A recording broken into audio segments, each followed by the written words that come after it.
Event akbar sepak bola antar negara sejagat raya, Piala Dunia 2022 Qatar telah bergulir. Ada 32 negara yang bertanding selama penyisihan grup Piala Dunia 2022 ini.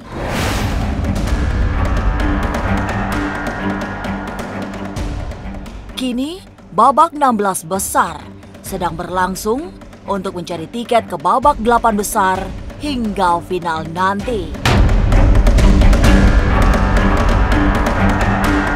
Kabar pernak-pernik pesta akbar 4 tahunan ini turut menyemarakan suasana tanpa terkecuali dari sisi lain, seperti ramalan siapa yang akan jadi juara dunia di tahun ini.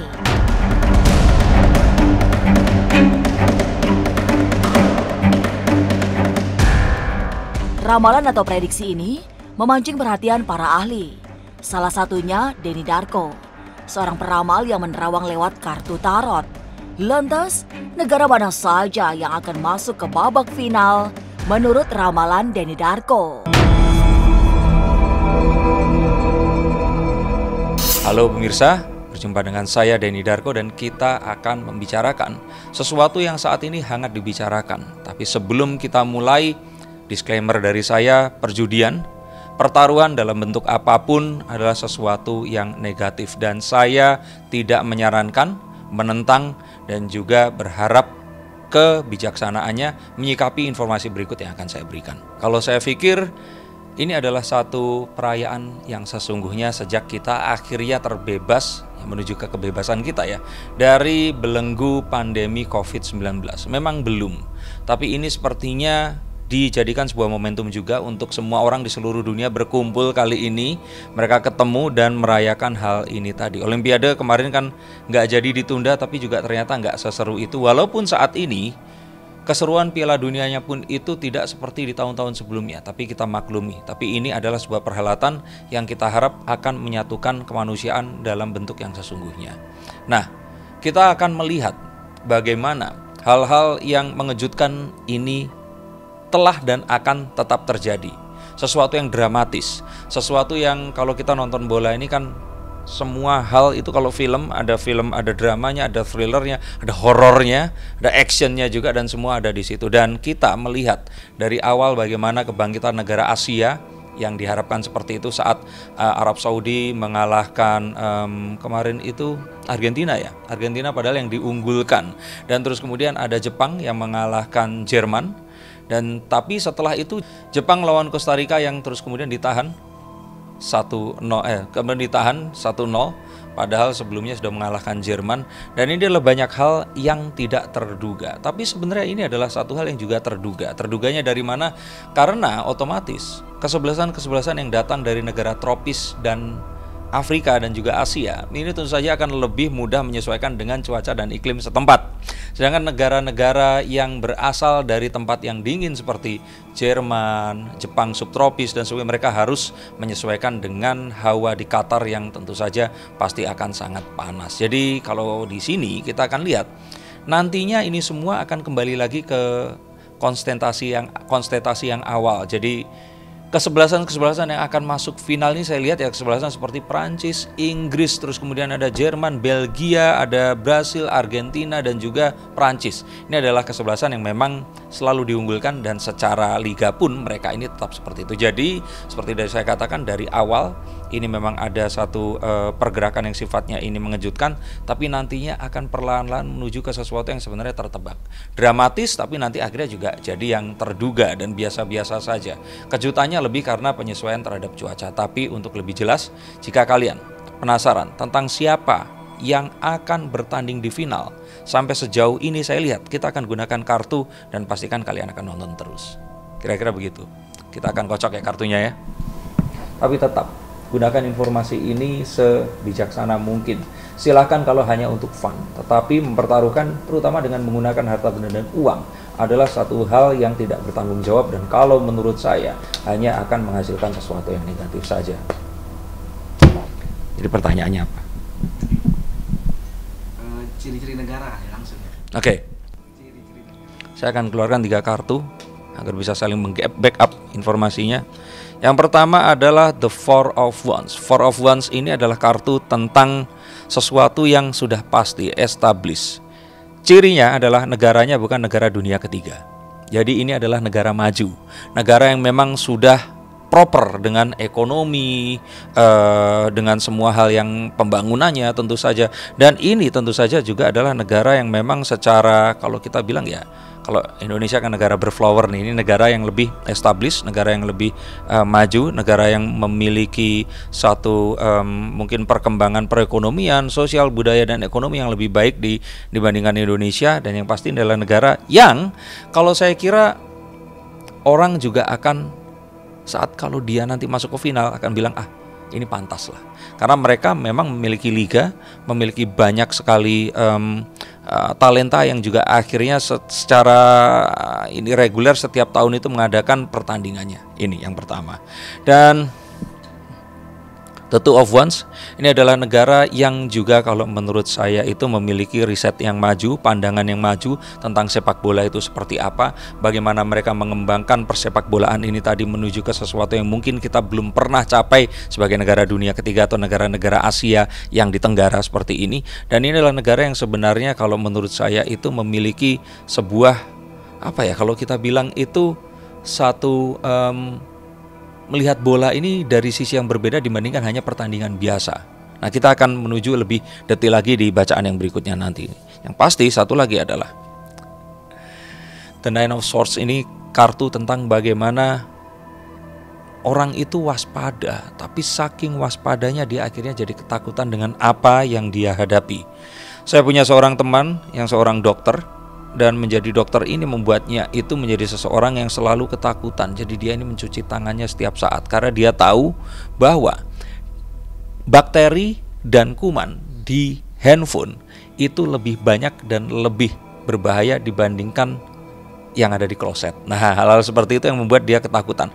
Artinya ini adalah negara yang prepare for the worst, negara yang memang mengetahui bahwa segala sesuatu itu terjadi dan di awal ini mengalami kekalahan yang tidak terduga. Negara apakah itu? Coba kalian tentukan nanti. Kira-kira mana? Ya, ini gambarannya, bukan 3 negara. Ini gambarannya kira-kira negara-negaranya itu memiliki seperti itu. Tapi kalau negaranya itu berapa negara, kita akan lihat lagi dari 3 kartu yang berikutnya. Kalau kita lihat dari kartu King of Swords, terus kemudian kita The Seven of Wands, The Nine of Wands. Oke. Ini adalah gambaran tentang negara yang kalau menurut saya itu memiliki sebuah riset terhadap permainan bola mereka. Artinya mereka akan bisa belajar dari kekalahan dan mereka ini bergerak berdasarkan data. Dan kalau saya kira di sini, ini adalah negara yang memiliki sejarah sepak bola yang panjang sekali ke belakangnya. Oke, kita artikan kartu yang berikutnya adalah kartu The Seven of Wands. Negara ini hampir kalah, hampir terbuang, tapi akhirnya dia berhasil membuat jalannya menuju ke final dan akhirnya dia ada di final. Jadi bukan negara yang selalu menang seperti itu. Pernah mengalami kekalahan. Dan yang terakhir di sini The Nine of Wands, yang kalau menurut saya ini negara yang gimana menjelaskannya ya. Nine of Wands itu kartu tentang bagaimana kita saat menuju ke sesuatu kita teralihkan oleh sesuatu yang lainnya. Dan negara ini sempat teralihkan sehingga mereka akhirnya menggunakan formasi yang salah dan mereka mengganti formasinya dan akhirnya mengalami kejuaraan yang membawa dia ini kemenangan yang membawa dia ini menuju ke final.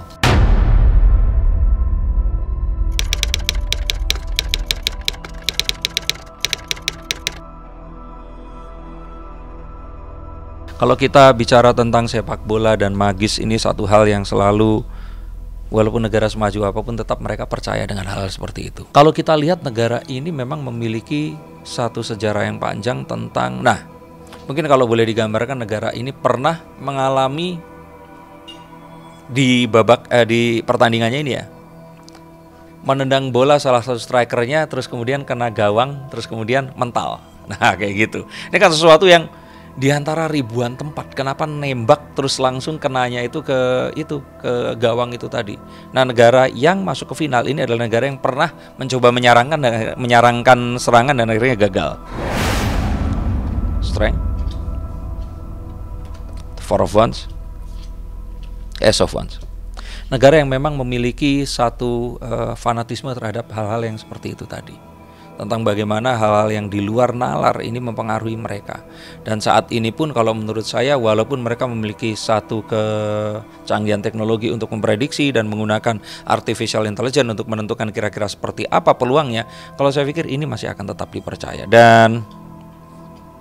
Tapi salah satu negaranya juga negara yang kalau menurut saya itu bukan tidak mempercayai, tapi mereka sudah melalui masa itu. Sekarang ini mereka lebih percaya tentang hal-hal yang bisa dikembangkan melalui sebuah mungkin bioteknologi atau dengan melatih si pemainnya ini dengan satu kondisi tertentu yang unik. Tapi yang pasti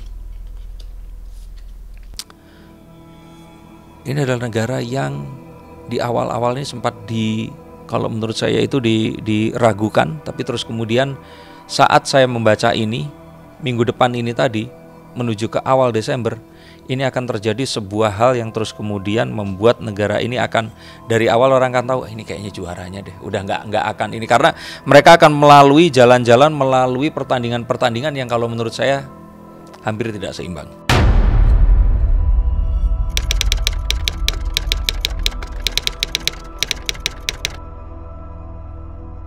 Kalau saya artikan secara warna, kartu Six of Pentacles ini sebenarnya kartu tentang bagaimana seseorang ini memberikan sebuah sokongan yang sifatnya material, sokongan yang sifatnya fisikal.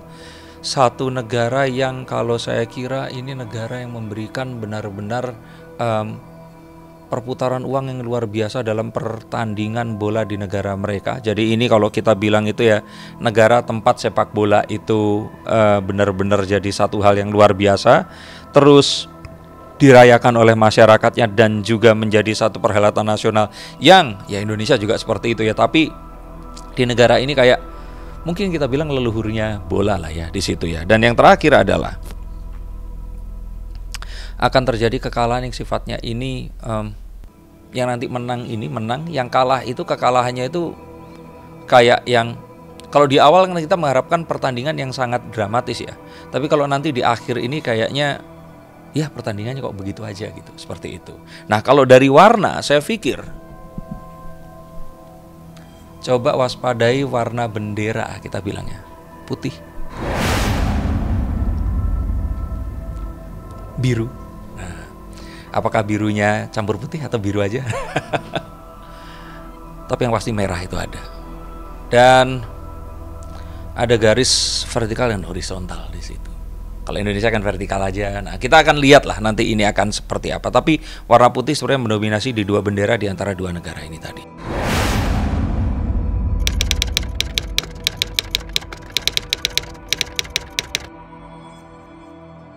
Saya nggak bilang ini pasti akan terjadi, tapi untuk saat ini saya lihat dari kartu ini dan ini semua pasti akan berubah.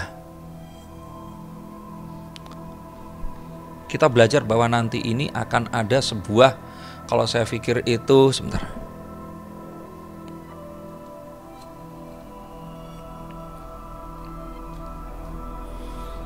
Pertandingan sifatnya ini bebuyutan. Jadi kayak mereka ini ternyata sudah sekian lama itu berseteru, akhirnya mereka bertemu di situ lagi.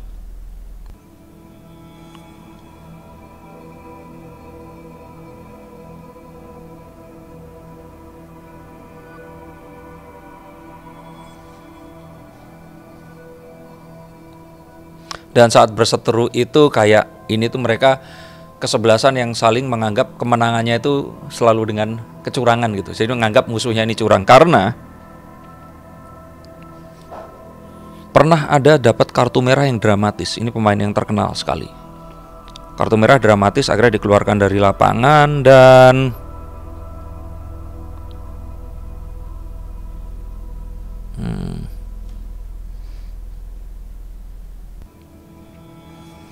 akan ada campur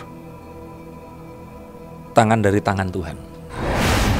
Kan ada campur tangan Tuhan nih. Ini karena kan kalau saya lihat ini ada biru muda nih, seperti ini warna kartunya. Nah, tapi ada merah juga di sini. Tapi yang pasti putihnya itu ada di beberapa di pakaian-pakaian dan juga warna pedang ini tadi.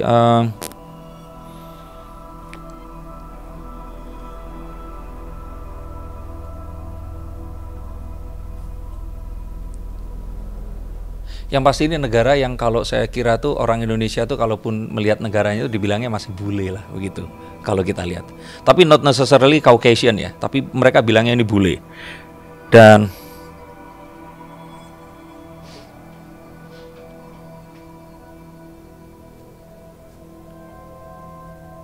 bentar saya cek dulu di sini.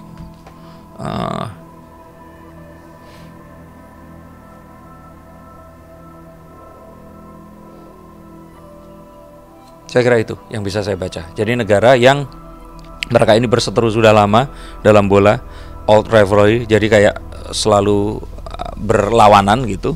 Terus mereka ini menganggapnya kalau ternyata curang ini kata menang itu kayak kita dicurangi dan sebagainya. Dan ini adalah dua negara yang kalau saya kira itu memiliki sejarah perseteruan panjang ini. Dan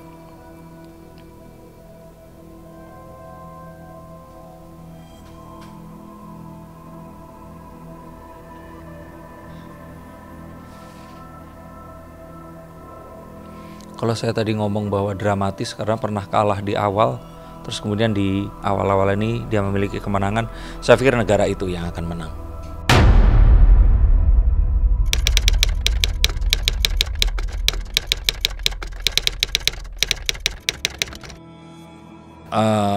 Kalau saya pikir kalaupun ada ini kemenangannya itu kemenangan selisih yang tipis. Tapi penalti itu adanya malah di semifinal.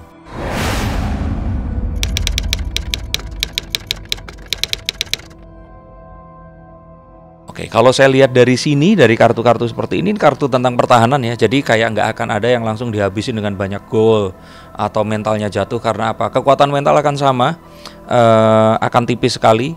Adu penalti sangat memungkinkan, tetapi lebih memungkinkan kemenangan yang sangat tipis di sini. Dan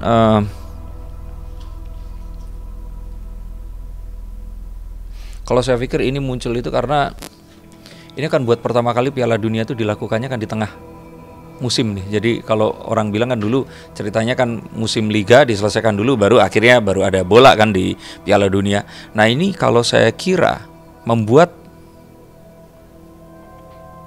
orang-orang tuh malah bertanya-tanya ini pertandingannya ini benar atau ngerti nggak? Di rekayasa itu. Malah kalau saya kira itu tadi ketakutan hal yang seperti itu.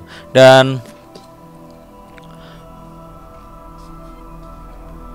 perbenturan budaya kayak kemarin Jerman yang menutup mulutnya karena tidak boleh menggunakan band pelangi atau One Love, itu hal seperti ini yang kalau menurut saya sih lebih akan mengemuka dibandingkan pertandingan yang kalau menurut saya ini hanya akan bisa dimengerti oleh para penikmat dan juga fanatik bola.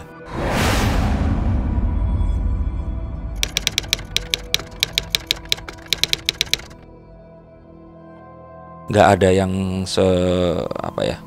nggak ada yang perlu ditakutkan lah tentang itu kalau menurut saya. Kalau kerusuhan ya sesuatu yang wajar ya, tapi kalau menurut saya sih tidak akan ada muncul malah yang kalau saya lihat di sini hal-hal yang kalau saya pikir itu yang pasti angka kenaikan COVID ini sedang dan akan semakin meningkat. Bukan karena di Qatar, karena orang ngumpul nonton pertandingan bola membuat ini juga semakin meningkat. Itu yang saya pastikan pasti akan terjadi. Dan banyak orang yang bangkrut karena masih ngotot taruhan bola. Saya lihat itu. Kalau kematian karena bunuh diri kayaknya nggak sebodoh itu.